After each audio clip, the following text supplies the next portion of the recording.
Through you, I would like to ask the Honorable Minister, Shri Nitin Gadkari ji, that, in India, we pay road and infrastructure cess on the purchase of a vehicle.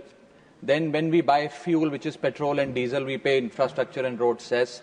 And apart from that, we also pay toll tax. Now, we understand that, by virtue of using models like PPP, BOT, TOT model, there is a cost that the government has to incur, which has to be funded by the taxpayer.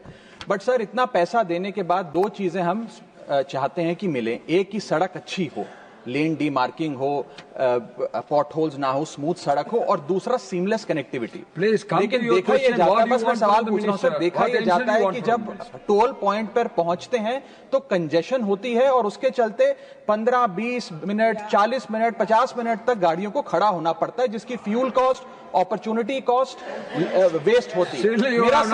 मेरा सवाल आपके माध्यम से माननीय मंत्री जी से ये है कि क्या हमें कुछ इस प्रकार के प्रपोजल पर ध्यान नहीं देना चाहिए कि यदि किसी भी वाहन को, किसी भी व्हीकल को 5 मिनट से ज्यादा अगर टोल प्लाजा पे खड़ा होना पड़े तो उसको फ्री में जाने की इजाजत दी जाए, उससे टोल ना वसूला जाए. कुछ इस प्रकार की आप योजना बनाएं. आप फास्ट टैग और RFID टैग और अन्य चीजें तो रख रहे हैं, लेकिन जब तक वो सीमलेस तरीके से इंप्लीमेंट नहीं होती है तो ये योजना बननी चाहिए कि 5 मिनट अगर रुकना पड़े तो टोल ना लिया जाए किसी आम नागरिक से. अध्यक्ष महोदय, मैं सम्मान्य सदस्यों को आश्वस्त करना चाहता हूं कि 2026 समाप्त होने के पहले 5 मिनट नहीं, 0 टाइम 80 किलोमीटर मैक्सिमम स्पीड से व्हीकल निकल जाएगा.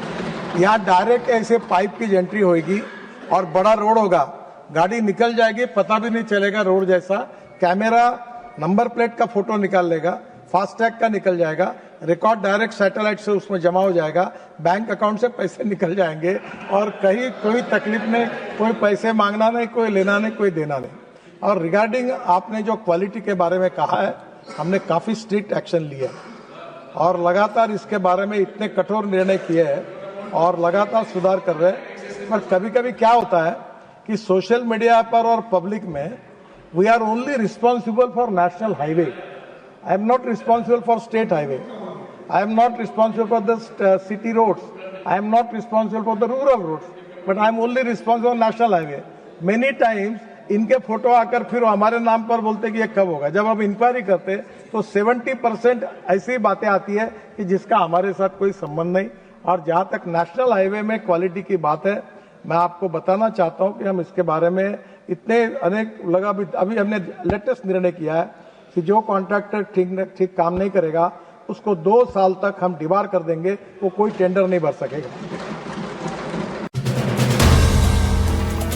If you like the video, do like, comment, share and subscribe.